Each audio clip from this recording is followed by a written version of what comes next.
Después de escuchar estos cantos a través de la guitarra, del instrumento, vamos a dedicar a nuestro Dios este culto. Les invito a que nos pongamos en pie. Para los hermanos que nos van a ver a través de otros medios, de los medios digitales, también ellos bienvenidos a la casa de Dios. A nuestro hermano Eli le va a pedir que nos lleve en oración pidiendo a Dios por este culto.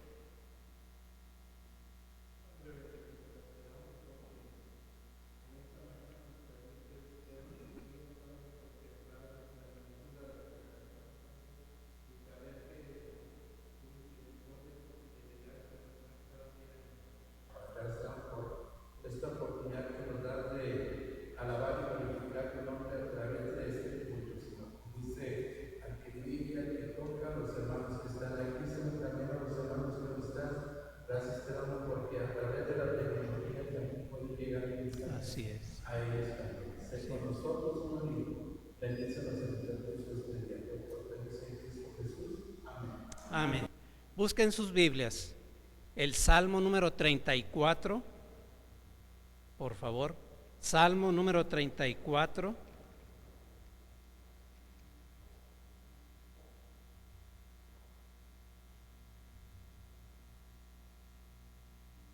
Salmo número 34 y vamos a leer del versículo 1 al versículo 7.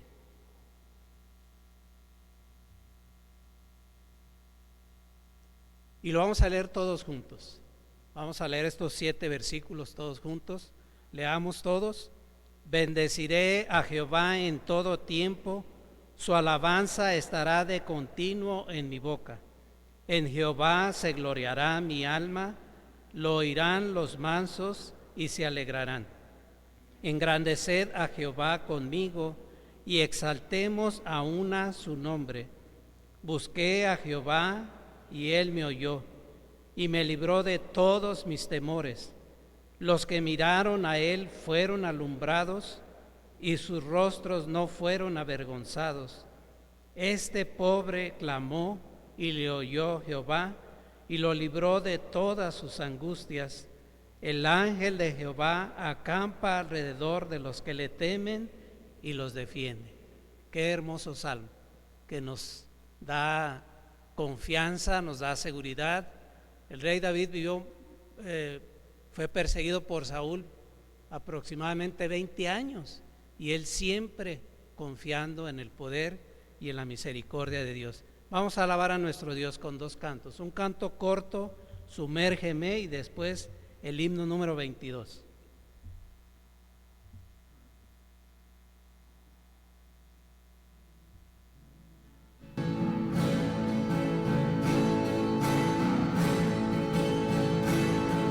Cansado del camino,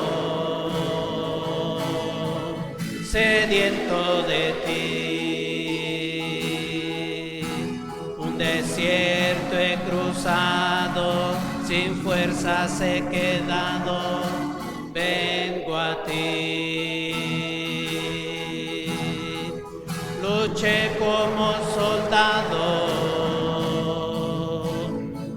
y a veces sufrí, aunque la lucha he ganado, mi armadura he desgastado, vengo a ti.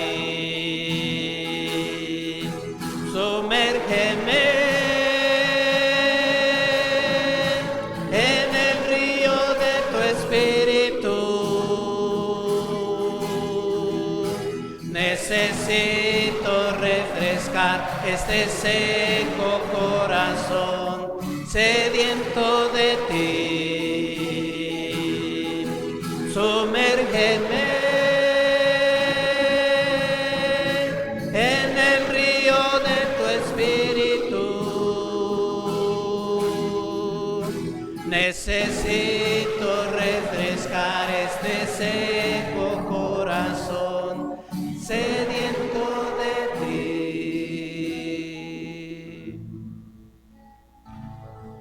El himno número 22, a Dios demos gloria, pues grande es Él.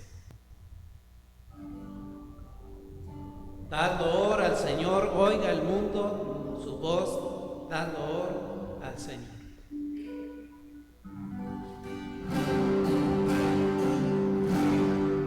A Dios demos gloria, pues grande es Él, su amor es inmenso, y a su Hijo nos dio, quien fue a la cruz, nos sufrió muerte cruel, y así de los cielos las puertas abrió. Dad gloria al Señor, oiga el mundo su voz.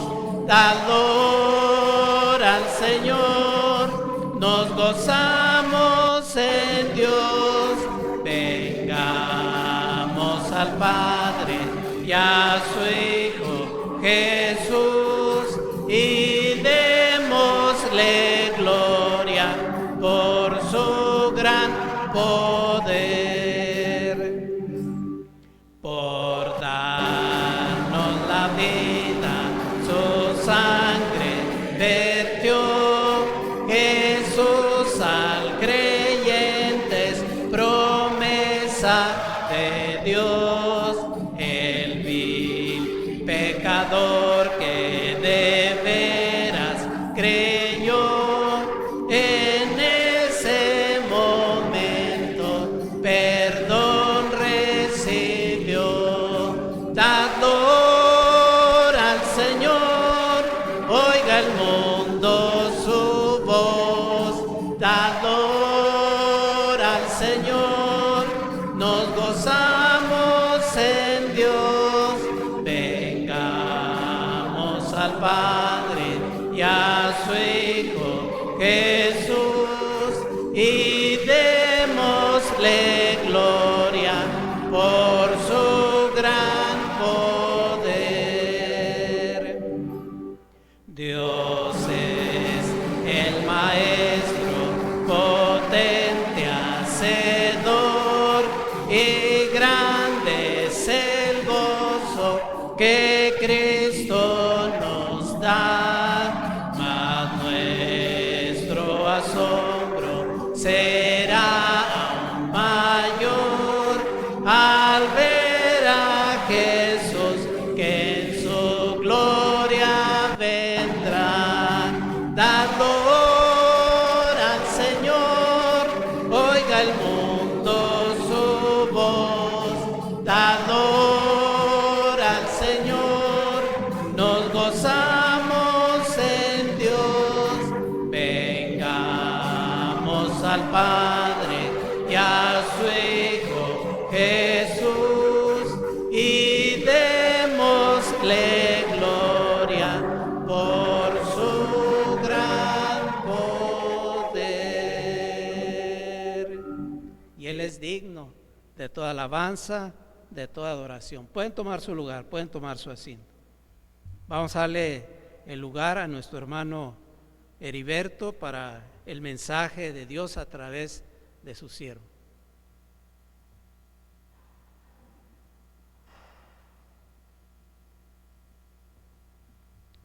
Muy buenos días, hermanos, que el Señor les bendiga en esta mañana. Vamos a hacer una oración para que sea Dios quien dirija esta meditación, hermanos, a través de su Santo Espíritu. Vamos a orar. Gracias, Dios Todopoderoso, porque eres bueno. Gracias, Padre, por esta mañana que nos permites congregarnos, Señor, para poder escudriñar tu palabra, para poder escuchar el mensaje que hoy tienes tú para nosotros, mi Dios. Queremos rogar que tu Espíritu Santo nos ayude a entender y nos capacite, Señor, para poner en obra lo aprendido. En Cristo Jesús, amén. Vamos a abrir la palabra de Dios, hermanos, ahí en Primera los Corintios, capítulo 3. Primera los Corintios, capítulo 3, del 10 al 15.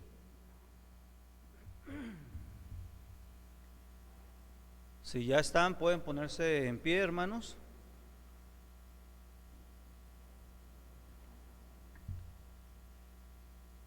La palabra de Dios dice así, vamos a hacer una manera alternada, yo inicio el 10 y ustedes el 11 y en el 15 nos unimos.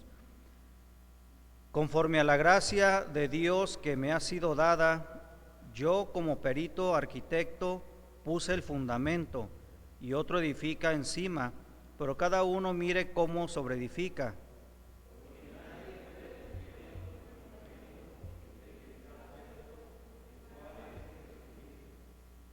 Y al sobre este fundamento alguno edificare otro, plata, piedras preciosas, oro, dice heno o hojarasca.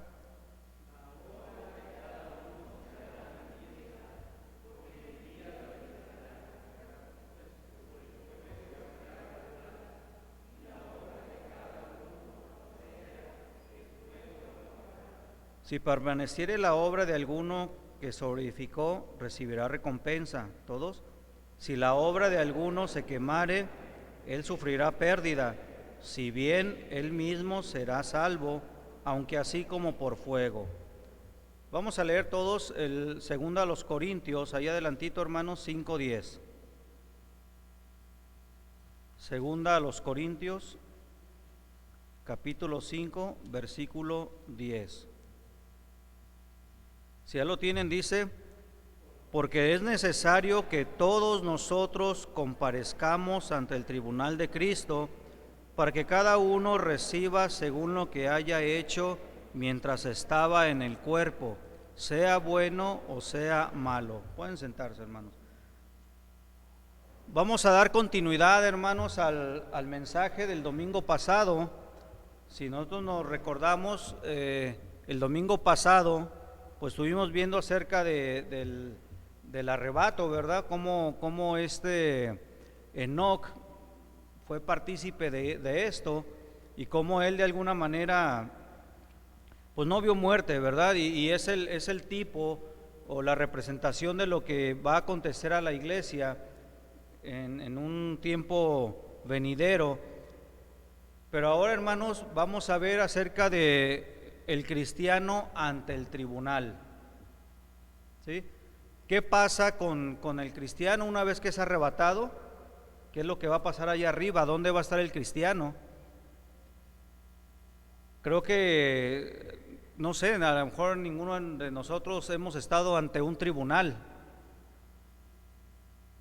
donde se nos tiene que acusar de algo, donde tenemos que escuchar una sentencia o algo.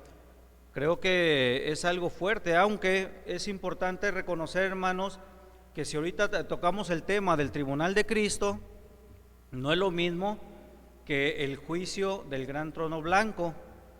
Son dos cosas diferentes.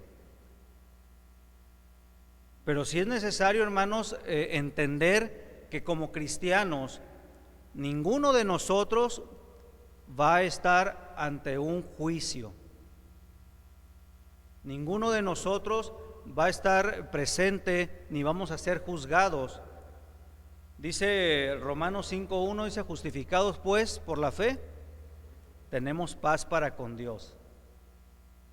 De tal manera, hermanos, que esta hermosa doctrina también de la justificación nos habla de esta garantía que tenemos como creyentes. ¿Y qué es la justificación, hermanos? Bueno, cuando uno pecador, cuando uno imperfecto se acerca a Dios y se arrepiente y acepta a Cristo, en ese momento, hermanos, nuestro Señor Jesucristo con su sangre hace las veces como si fuera un filtro, de tal manera que el Padre nos ve a través de ese filtro y a pesar de ser culpables, pecadores, ¿verdad? Nos ve bien el Señor. El Padre nos ve perfectos. La justificación, pues, es que aún sabiendo de que uno es culpable, el Señor Jesucristo nos presenta ante el Padre como limpios, absueltos, no tenemos ninguna culpa, no hay ningún problema.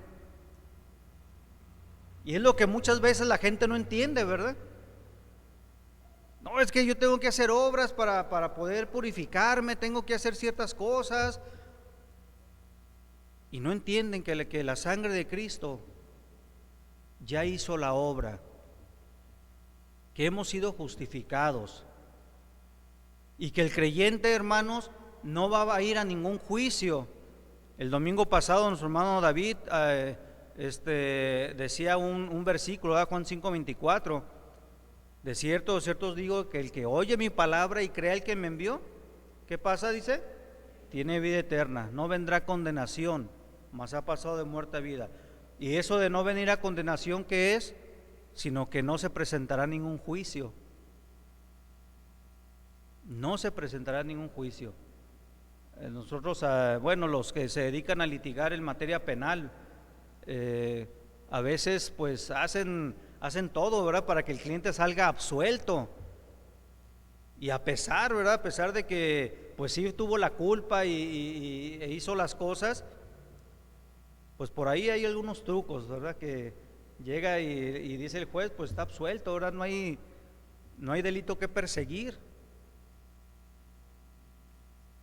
Entonces, hermanos, pero en la cuestión espiritual no es así. En este tribunal vamos a comparecer. Cuando el apóstol Pablo dice ahí en Corintios 5:10, segunda a los Corintios, dice, porque es necesario que todos. Y cuando se está refiriendo a todos, está refiriendo a la iglesia, porque les está hablando a la iglesia, al apóstol Pablo, que todos comparezcamos ante el tribunal de Cristo. Punto número 1, hermanos. En el tribunal estará Cristo, obviamente. Y esto es importante, hermanos, no confundir. ¿Por qué? Aunque también en el juicio del trono blanco va a estar el Señor Jesucristo, a mí me sirvió entender esto, hermanos, ante una ilustración. Por ejemplo, cuando hay unas competencias, hay competencias de carreras o de algún deporte, el juez califica y luego se presentan en la tribuna el primero, el segundo y el tercer lugar. Pero en este caso el juez, ¿qué es lo que hace? El juez viene y otorga un premio. Sin embargo, si hablamos de un juez de lo criminal, el juez de lo criminal no va a otorgar ningún premio, sino que va a dictar una sentencia. Entonces, en el juicio del trono blanco, hermanos, a diferencia del tribunal de Cristo, ahí el Señor Jesucristo, hermanos, únicamente va a dar una sentencia. ¿Qué pasa, hermanos, con el cristiano cuando llega a morir o duerme, como dice el apóstol Pablo? ¿Qué pasa con el inconverso? Bueno, cuando el creyente llega a morir, hermanos, directamente nos vamos a la presencia del Señor. El inconverso, sin tocar barandillas ni papeleo, se va directamente al infierno, hermanos. Así como cuando Lázaro y el rico, dice que murió el rico y despertó, dice, estando en tormento. No es como dicen algunas sectas por ahí, ¿verdad?, que la persona muere y que queda en un estado intermedio y hasta que la resurrección. No es cierto. El cuerpo obviamente pues ahí va a quedar, pero el alma, siempre desde el Antiguo Testamento dice el alma que pecare esa morirá. Y el alma va a la presencia de Dios. El espíritu también va al Padre, que es el que lo dio. Del creyente, estoy hablando del creyente, ¿verdad? Entonces, el inconverso, hermanos, va al infierno, y en el día del juicio del trono blanco, ahí dice en Apocalipsis, ¿verdad?, dice que el mar entregó a sus muertos, el Hades entregó a sus muertos, ¿verdad? En este caso ya el Hades ya es el infierno. La muerte entregó también los muertos. Acuérdense que el aguijón de la muerte es el pecado. Todos aquellos que murieron en pecado, dice, fueron y se pararon, dice, porque antes de eso va a haber una resurrección de malos. Así como hubo ciertas resurrecciones, también una resurrección de incrédulos, y van a resucitar y se van a presentar delante del trono. Y ahí el Señor les va a hacer ver por qué fueron ellos al infierno. Ahí les va a hacer ver. Entre tanto ellos llegan al infierno y se empiezan el tormento. Pero en ese juicio del trono blanco, el Señor les va a decir por qué estuvieron ahí. Y el infierno va a dejar de ser, porque ya no van a estar en el infierno. Ahora van a pasar al lago de fuego, que es la muerte segunda, donde los van a estar esperando la bestia, el falso profeta y Satanás. Que el falso profeta y la bestia son los que inauguran ese lugar, ¿verdad? El lago de fuego. Entonces, esa es una gran verdad en relación al juicio del gran trono blanco. ¿Cuándo va a ser este? Bueno, tiene que pasar la tribulación, la gran tribulación. Ya habíamos explicado el domingo pasado. Tiene que la segunda venida de Cristo. Satanás es atado por 1000 años. El Señor Jesucristo reina aquí en la tierra por 1000 años, que es el milenio. Se termina el milenio, Satanás es suelto, hace guerra otra vez contra los santos, ¿verdad? Junta sus ejércitos, pero cuando están próximos a la batalla, dice que de la Jerusalén del cielo sale fuego y los consume. Y una vez pasado esto, inicia el juicio del gran trono blanco. La tierra y el cielo, dice, huyeron, dejaron de ser. Ahí se acaba la tierra, ahí se acaba el cielo. Y por eso dice Juan, vi nueva tierra y nuevos cielos, ¿verdad? Y ahí empieza el juicio. Entonces, en este tribunal, hermanos de Cristo, el cristiano no va a ser enjuiciado. Número 1, dice inciso A, va a estar Cristo, hermanos, porque Él es juez, es el juez que Dios puso. Nadie, hermanos, en todo el contexto bíblico, nadie tiene ese cargo, ni tiene derecho a ocupar ese cargo. Es el puesto que Dios le dio al Hijo.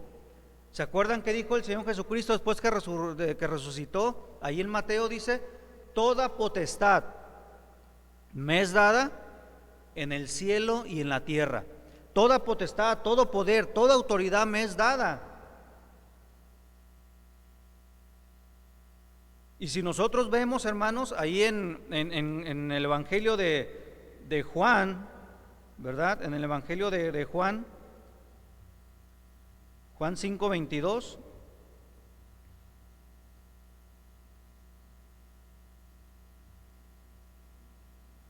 Juan 5:22 dice, porque el Padre a nadie juzga, sino que todo el juicio dio al Hijo. Y cuando dice Mateo, hermanos, Mateo 7:22 dice Jesucristo, en aquel día muchos me dirán, porque Él está haciendo ahí la representación de juez. Muchos me dirán, Señor, Señor, ¿verdad? Y en el 23 dice, entonces les declararé, entonces les daré su sentencia. Ahí en ese momento, hermanos, en ese juicio, va a ser juzgada la gente, hermanos, por sus obras. Ahí va a ser juzgada la gente por sus obras, porque no confiaron en Cristo. A lo mejor alguien va a decir, oye, y aquellos nativos, ¿verdad? Que nadie les evangelizó, ¿qué pasó? Bueno, dice Pablo que hay conciencia. Hay conciencia en cada uno. La gente tiene una conciencia. Y no es un grillito, ¿verdad? Llamado Pepe Grillo. Sino que es una conciencia, hermanos, que el hombre sabe lo que es bueno y lo que es malo. La gente sabe, la gente por muy ignorante que sea, porque no haya estudiado o algo, sabe que matar es malo. Sabe que ayudar es bueno. Y aquellas personas que nunca les llegó el evangelio, hermanos, Dios los va a juzgar en base a su conciencia. De tal manera, dice Romanos, dice que no hay justificación. No hay nadie que diga, Señor, es que pues a mí no me dijeron, ¿verdad? Yo sí paso la prueba. No hay justificación, ya sea por sus obras, por la conciencia, pero van a ser enjuiciados. Si vamos a Mateo 25, hermanos, en el juicio de las naciones, ahí el Señor Jesucristo hace gala, ¿verdad? Tanto en Mateo 21 como en Mateo 25, dice que aquellas personas pues se van a defender. Señor, pues ¿cuándo te vimos, verdad? Enfermo en la cárcel, desnudo. ¿Cuándo? Dice, no, pues es que en cuanto no lo hicieron a estos pequeños, dice, a mí tampoco lo hicieron. Entre tanto que se dan cuenta que el Señor separó a unos y dijo, venid benditos de mi Padre, no hubo juicio para ellos, heredar el reino preparado para ustedes. El Señor Jesucristo es el único que tiene derecho y poder y autoridad, hermanos, de ser juez. Inciso B, porque nadie es digno, hermanos, nadie es digno de ocupar este puesto. Ninguno de nosotros, hermanos, podemos emitir juicio contra el hermano. Es cierto, hermanos, es cierto. El Señor Jesucristo dio autoridad a la iglesia para que en conjunto pudieran tomar la iglesia decisiones y pudieran disciplinar. Porque la iglesia es parte de Cristo. ¿Somos qué? Somos el cuerpo de Cristo. Y el Señor dio autoridad a la iglesia. Pero en lo particular, hermanos, no tenemos derecho de enjuiciar a nadie. Y a veces, hermanos, se nos hace tan fácil, tan livianito. Bueno, hay hermanos que tienen esa capacidad que ellos mismos han atribuido de decir quién es cristiano y quién no es cristiano. No, aquel ya ni cristiano es, ¿verdad? Tú sí eres mi amigo, ¿verdad? Tú sí piensas como yo, tú sí eres cristiano. Cuidado, hermanos, con eso. Cuidado, porque con la vara que mides, dice, serás medido. Nadie, hermanos, tenemos derecho a enjuiciar, a poner en tela de juicio a nadie. A veces hasta los líderes, ¿verdad? Los ponemos en tela de juicio.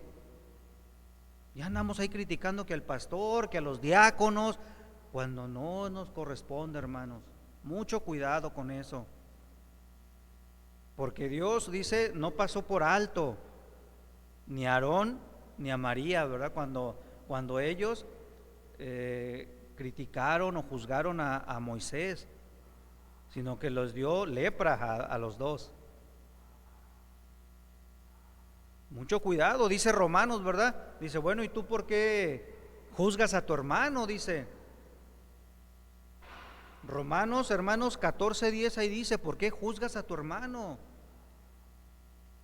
Dice, porque todos compareceremos ante el tribunal de Cristo. Ahí lo vuelve a mencionar, como diciendo, es que no te corresponde a ti, todos vamos a estar ante un tribunal.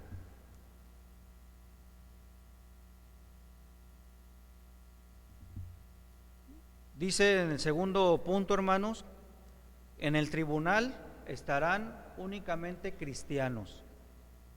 Así como en el juicio del trono blanco, hermanos, no va a haber cristianos, en este tribunal va a haber puro cristiano. Una vez que la iglesia es arrebatada, hermanos, vamos a pasar a ese evento,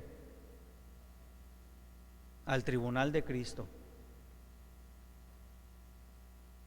Y dice ahí dice en 1 Corintios, dice, para recibir lo que hicimos estando en el cuerpo, sea bueno o sea malo. Entonces, dice, inciso A, hermanos,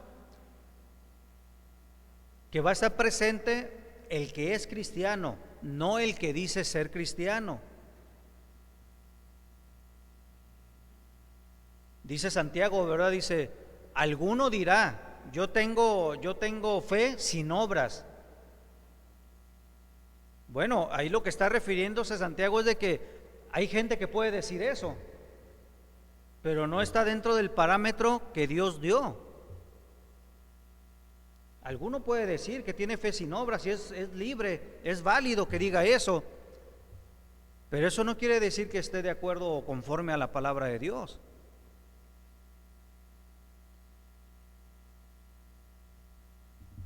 Solo el que puso su fe en Cristo, hermanos, solo el cristiano verdadero, el genuino, es el que va a estar frente al Señor en ese tribunal.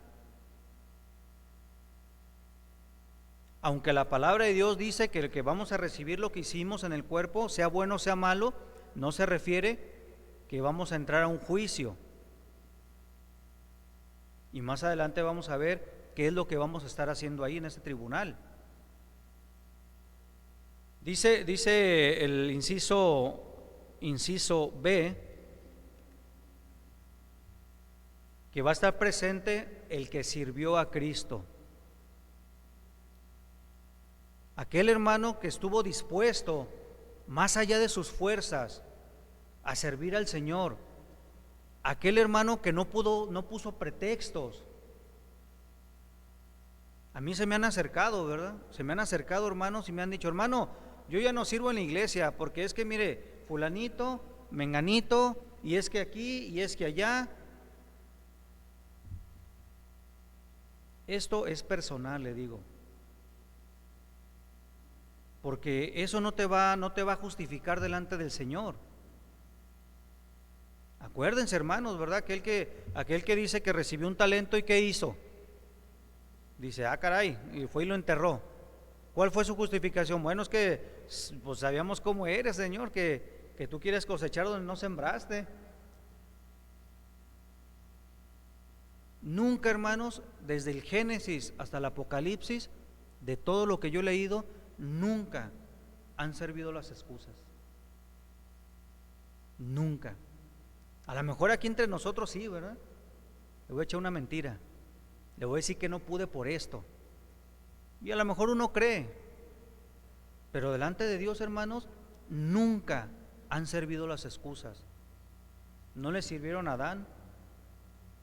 No le sirvieron a Moisés, ¿verdad? Que Moisés cuando le dijo: ve, pues es que soy tartamudo, ¿verdad? Hasta sacó que era tartamudo, sacó que no sé qué y empezó. Nunca han servido las excusas. Esto para que ni siquiera, hermanos, se comience a hacer sus alegatos, ¿verdad? O sus preparativos, así es, le voy a decir esto al Señor, ¿verdad? Le voy a echar la culpa al hermano David Lemus.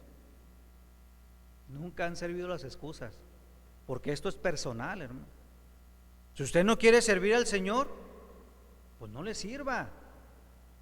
Pero de antemano le voy a decir que si usted ya tiene preparado echarle la culpa a algún líder, a algún hermano, no le va a servir de nada. No le va a servir de nada. Si usted dice: bueno, es que a mí no me gusta servir porque pues me ponen a acomodar bancas. No, yo quiero que me pongan a hacer algo grande, ¿verdad? En la iglesia. Pues es que me ponen ahí a ponerle gel a los hermanos. Dice el apóstol Pablo, ¿verdad? Ahí en 1 Corintios 15, dice: porque todo el trabajo que uno hace, dice en el Señor, nada es en vano. Nada es en vano, hermanos. Yo le decía a mi hija, le digo: ahorita está lo de la Afore, ¿verdad? Bueno, ya tiene tiempo que ese sistema empezó a operar, que es el fondo del retiro, ¿verdad? Para los trabajadores. Y poco a poco el patrón ahí como hormiguita, ahí van. Y ya cuando se jubilan o todo, entonces resulta que ya tienen un buen tesorito ahí, ¿verdad? En la Afore. Pues así le digo, así también le digo: trabajen para el Señor. Y poco a poco, no importa que me pusieron a poner gel, que me pusieron a acomodar bancas, todo sirve. Va uno ahí acumulando.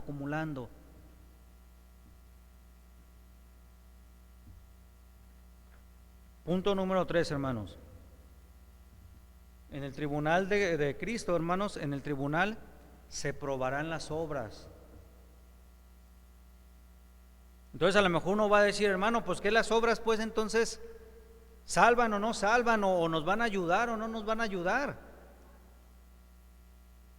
Bueno, las obras para salvación, eso no tiene nada que ver. Dios aborrece cuando alguna persona dice: yo voy a portarme bien para ser salvo. Dios lo aborrece, porque cuando una persona pone su confianza en las obras para salvación, está pisoteando, está menospreciando el sacrificio de Cristo. De tal manera, hermanos, que por eso Dios dice: tus obras para mí son como trapos de inmundicia, lo más asqueroso que se pueda imaginar. Pero las obras del cristiano, hermanos, sirven. Dice Efesios, ¿verdad?, que porque por gracia sois salvos, gratis, por la gracia de Dios, por medio de la fe. Esto no de vosotros, dice, pues es un don de Dios. O sea, esta salvación no viene del hombre, es un regalo de Dios, no por obras para que nadie se gloríe, porque somos hechura de Dios, dice, creados, dice, para buenas obras, las cuales Dios preparó de antemano para que anduviésemos en ellas. Ahora, ¿qué función tienen las obras en el creyente? Como testimonio, hermanos,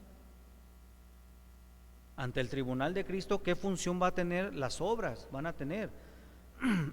Dice ahí, hermanos, cuando el apóstol Pablo dice ahí en Corintios que leímos, en 1 Corintios 3, habla de un fundamento. Dice, porque yo les presenté el fundamento, que es Jesucristo. Este fundamento, hermanos, lo presenta Pablo y lo pone porque Cristo, a través del Evangelio, Cristo es el fundamento. Imagínense, hermanos, que uno empiece a edificar y de repente diga: ah, caray, se me olvidaron los cimientos. Hay memes, ¿verdad?, que a veces manda que está un señor, un albañil bien emocionado haciendo un cuarto, y luego dicen que alguien le diga que no puso puerta. Imagínense cómo va a salir. El fundamento es importante, porque el fundamento es la salvación, el fundamento es Cristo. Dice Pablo, yo les presenté el fundamento, y en base a ese fundamento, ¿qué vas a edificar? ¿Qué vas a sobreedificar en ese fundamento? Dice, no se vale poner otro fundamento, porque hay gente que pone otro fundamento, ¿verdad? Hace a un lado a Cristo, pone las obras, pone la religión, pone incluso hasta el dinero, con esos que predican el evangelio de la prosperidad. El fundamento es Cristo, y en base a esto, hermanos, la calidad, inciso A, perdón, lo que construimos sobre ese fundamento es en Cristo. Todo lo que uno hace, hermanos, para el Señor, vamos sobreedificando en ese fundamento, lo que construimos sobre ese fundamento. Inciso B, hermanos, la calidad de lo que hicimos.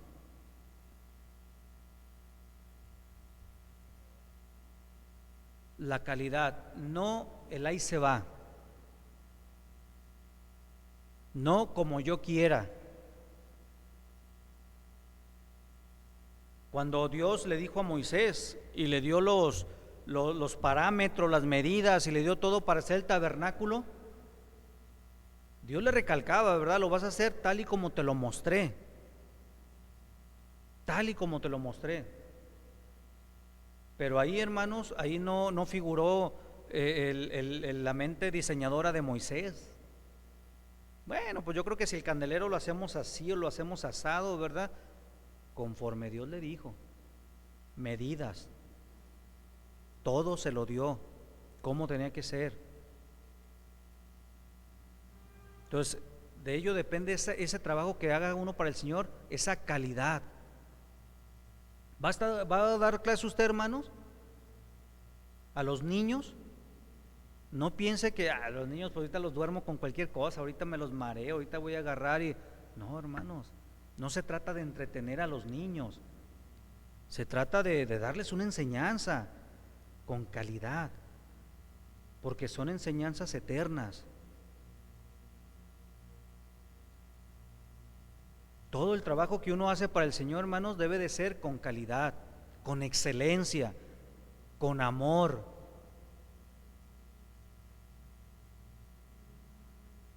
Dice la palabra de Dios ahí en donde estuvimos leyendo en 1 Corintios, hermanos, que el apóstol Pablo cita varios materiales. Dice que a lo mejor unos van a edificar, sobre edificar, dice, en oro. En oro. ¿Qué representa el oro, hermanos? El oro representa la deidad, representa el señorío. Nadie que tenga el Espíritu puede llamar anatema a Cristo, pero tampoco nadie que no lo tenga puede reconocerlo como Señor. Yo me recuerdo en la prepa cuando estaba, había una persona que tenía una crucecita aquí que decía: Jesús es mi Señor, y la presumía, ¿verdad? Y la sacaba esa crucecita, y un día se me ocurrió y le dije: oye, ¿Jesucristo es tu? Sí, es mi Señor. ¿Cada cuándo lees la Biblia? No, dice, pues ni Biblia tengo. ¿Cada cuándo oras? ¿Qué es orar? Me dice. ¿Compartes el Evangelio con otras personas? Dice, no, pues yo no sé nada de eso. Pues no es como dices que Jesucristo es tu Señor. Porque nadie, hermanos, que no tenga el Espíritu puede someterse al señorío de Cristo. Si yo voy a edificar oro, mi obra, mi trabajo para el Señor va a ser con excelencia, va a ser reconociendo el señorío de Cristo en mi vida. Dice que también plata. ¿Qué representa la plata, hermanos? El sacrificio vicario, ¿verdad? Que es la salvación misma. El Señor Jesucristo fue vendido por 30 piezas, ¿verdad?, de plata. Eso es lo que representa la plata, el sacrificio de Cristo, hermanos. Si ese trabajo, hermanos, yo lo hice consciente en base a esta salvación, qué bueno. Porque más adelantito vamos a ver qué es lo que me motivó, qué es lo que motiva a muchos a trabajar para el Señor. Pero también dice piedras preciosas. También habla de un material, dice que son piedras preciosas. Y dice ahí la palabra de Dios, hermanos, que las piedras preciosas representan el incomparable valor y la gloria venidera. Representa, hermanos, esa seguridad que yo tengo y esa esperanza en Dios. Dice ahí Hebreos, ¿verdad? Que trabajemos para el Señor, que corramos la carrera y todo, dice, pero puesto los ojos en Cristo, autor y consumador de la fe. ¿Qué material es el que estamos nosotros sobreedificando? ¿Qué es lo que se nos va a tomar en cuenta, hermanos? Bueno, dice ahí que el sufrimiento por Cristo, hermanos, la fidelidad, el don que Dios me dio, todo eso es lo que se va a evaluar en el tribunal de Cristo. Sí, es cierto, miren, vemos que este hermano, pues sí, de repente bajó las pilas, ¿verdad? De repente ya no quiso hacer nada, pero miren, se consagró su vida y comenzó a trabajar para el Señor.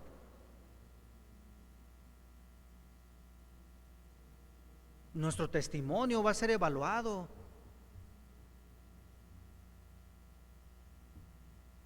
Pero también, hermanos, dice, inciso C, la motivación verdadera de lo que hicimos. La motivación verdadera de lo que hicimos. El apóstol Pablo dice ahí en Filipenses 1:5 que unos predican a Jesucristo, hermanos, dice que por envidia, otros por contienda. ¿Qué motivación tengo yo para servir al Señor? A lo mejor ahorita, pues bueno, nuestro pastor está pasando una situación, ¿verdad? Que bueno, Dios, gracias a Dios que ya está nuestra hermana Alma mejor, y el pastor pues tiene que estar ahí al pendiente también con ella. Pero no es el caso de decir, pues como el pastor no va a venir, pues yo tampoco voy a la iglesia. O a veces nos hacemos, hermanos, como los políticos, ¿verdad? Que nomás esperamos la foto. Hay un desastre y se ve el político con la pala mientras le toman la foto. Ya le toman la foto y avienta la pala por allá, ¿verdad? Ya no hace nada. ¿Qué motivación? Dice el apóstol Pablo, dice, bueno, unos por envidia, otros por contienda. A lo mejor mi motivación está equivocada. A lo mejor yo quiero servir al Señor, pero para que me aplaudan, para que me reconozcan, para ser visto.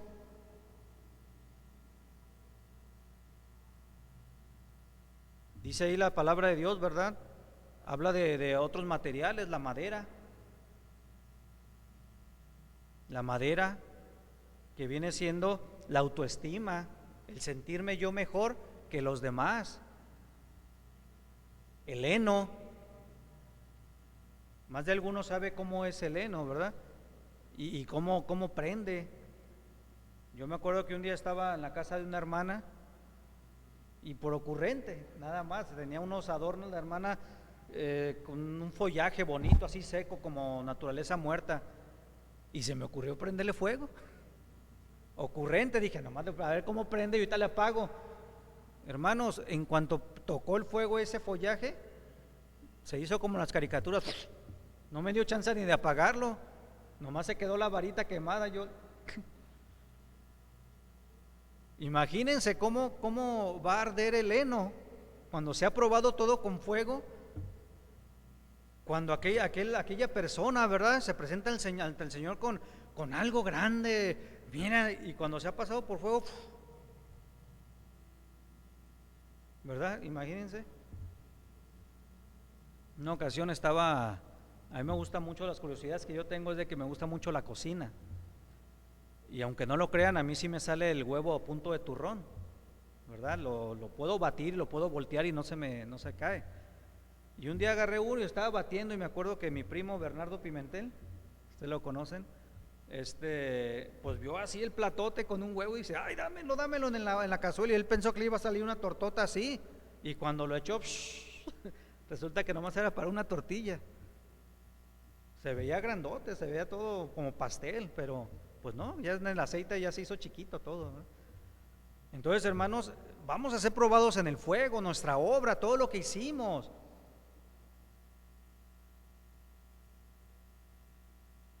Y todos aquellos, hermanos, todos aquellos que participaron, que dijeron o que creyeron que sus fuerzas estaban en la inteligencia, en títulos, ¿verdad? Es que yo estudié aquí, yo estudié allá, es que yo soy, es que, ¿verdad? Pues ahí se va a ser probado tu obra. Dice la palabra de Dios que el heno pues representa la debilidad del hombre, y la hojarasca, la elocuencia humana.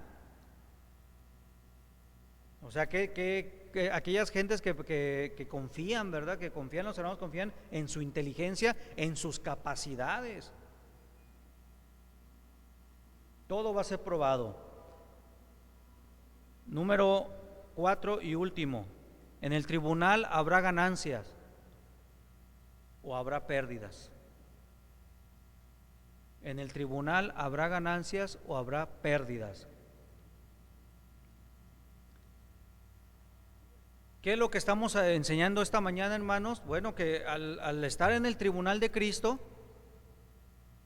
va a haber premios. Ahí en ese momento, hermanos, vamos a ser reconocidos. No se preocupe, hermano, si usted aquí está trabajando incógnito y que pues nadie dice su nombre en la iglesia, usted trabaje. En el tribunal de Cristo lo van a llamar por su nombre, y en presencia de todas las huestes, hermanos, usted va a pasar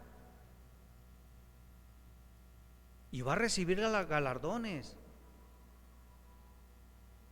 Dijo el Señor Jesucristo en Mateo 5, dice, gozaos y alegraos, dice, porque vuestro galardón va a ser grande en los cielos. Va a haber premios. Dice la palabra de Dios, hermanos, y menciona 5 coronas. Menciona la corona de vida. En el Nuevo Testamento se menciona, número 1, la corona de vida por los apóstoles. Esta será otorgada, hermanos, por soportar y triunfar sobre la prueba. ¿Está usted en medio de la prueba? Es difícil, hermanos, estar en la prueba. Estar en el ojo del huracán en la prueba es difícil. Porque tenemos dos opciones: o patalear y llorar y decirle al Señor, ¿por qué a mí? O aprender. Entonces, cuando uno está en la prueba y decide aprender, no saben la bendición, hermanos, que es aprender de la prueba.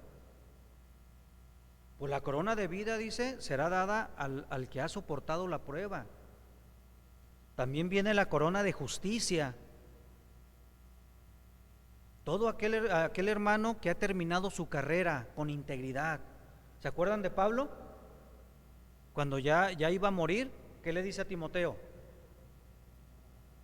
He peleado la buena batalla, he acabado la carrera, he guardado la fe. Por lo demás, me espera la corona de justicia, que me dará el Señor juez justo a mí, y no solo a mí, dice, sino a todos los que aman su venida. Hermanos, si nosotros leemos la vida del apóstol Pablo ahí en en Hechos 20, por ahí como en el 24, cuando el apóstol se está despidiendo de la iglesia, les dice: ahora he aquí yo ligado en el Espíritu, voy a Jerusalén, dice, sin saber lo que me ha de acontecer, salvo que el Espíritu, dice, por todas partes me da testimonio que me espera que una suite amueblada, ¿verdad? Premios, comida, gozo. Dice, no, me espera prisiones, me espera sufrimiento. Pero dice Pablo, yo de ninguna cosa hago caso, dice, ni estimo preciosa mi vida para mí mismo. ¿Qué era su motivación? Dice, con tal de que yo acabe la carrera y el ministerio que me fue otorgado por el Señor Jesucristo. La corona de justicia. También dice que estará la corona incorruptible, otorgada a los que luchan por ser maestros, por la excelencia y la disciplina,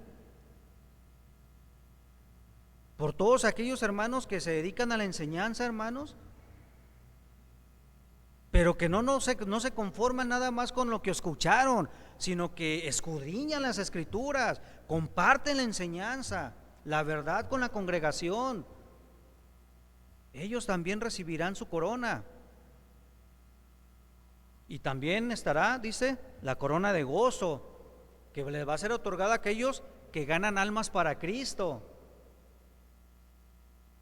¿Qué dice que hay en el cielo cuando un pecador se arrepiente? Hay gozo. Todos aquellos que han trabajado, hermanos, y que han ganado almas para el Señor, el trabajo no es en vano, recibirán su corona, la corona de gozo. Y por último dice la corona de gloria.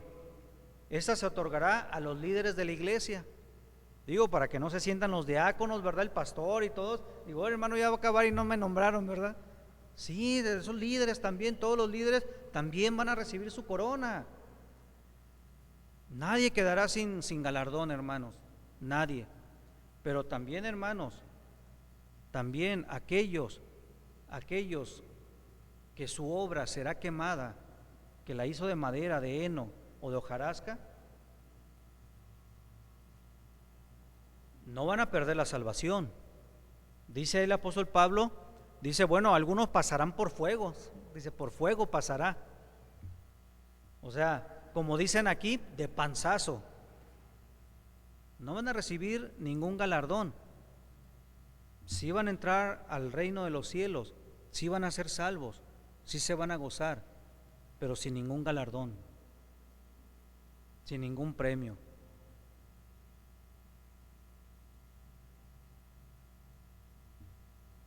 La recomendación, hermanos, al final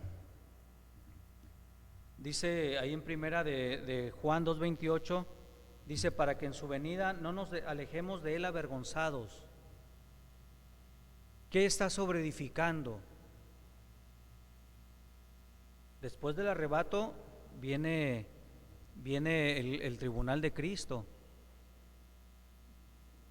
¿Qué estás sobreedificando tú en este fundamento que es Cristo? ¿Cuál es tu obra? Hermanos, ¿cuánto tiempo tienes de cristiano? A veces tenemos 5, 10, 15 años y tristemente ni siquiera sabemos cuál es el don que yo tengo. A veces no sabemos ni qué don tengo. ¿Qué estamos edificando entonces? Dice ahí que tengas cuidado, dice que no te alejes avergonzado.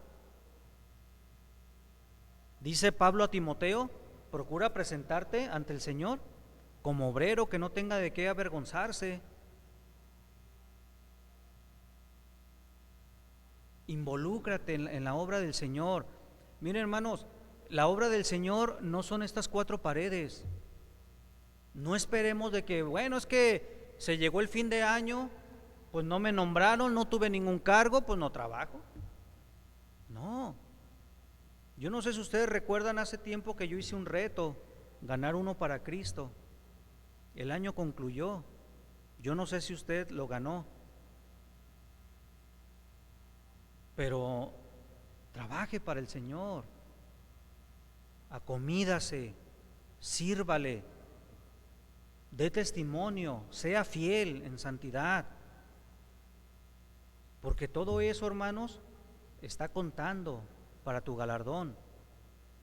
A veces estamos tan absortos, hermanos, en cambiar de carro, en una casa más grande, y nos esforzamos, y eso no es malo, hermanos, no es malo. Lo malo es cuando perdemos de vista el objetivo principal. A lo mejor en esta vida, hermanos, si usted es un siervo fiel, porque Dios no nos llamó a riquezas. O dígame qué discípulo fue millonario de los que sirvieron al Señor, los apóstoles. Dios no nos llamó a riquezas, pero sí nos llamó, que dijo, hagan tesoros en el cielo. A lo mejor aquí usted vivió en un departamentito, ¿verdad?, de Infonavit toda su vida. Pero si fue fiel, hermanos, delante del Señor, ni se imagina la mansión que va a tener allá arriba. El Señor dijo, en la casa de mi Padre muchas moradas hay, yo voy pues a prepararles. A lo mejor aquí usted no vivió con grandes lujos, hermanos, pero imagínense, va a vivir en una ciudad, las calles son de oro, con un valor tremendo.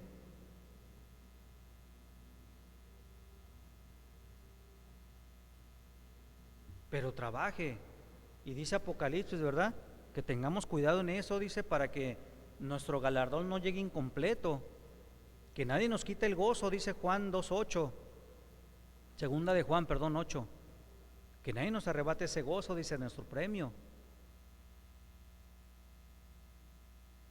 Vale la pena, hermanos, comprométase en el Señor. Si el Señor le dio un carro, hermanos, yo sé que un carro un vehículo es una necesidad. No importa, empléelo para la obra del Señor.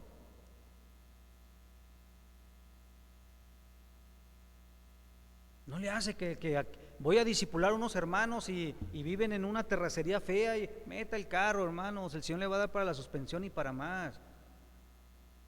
Claro, no vayan a 80, ¿verdad? Ahí, vaya tranquilo. Pero que no le dé miedo, hermano, que no le duele el codo. Al fin y al cabo el Señor es el que da las cosas.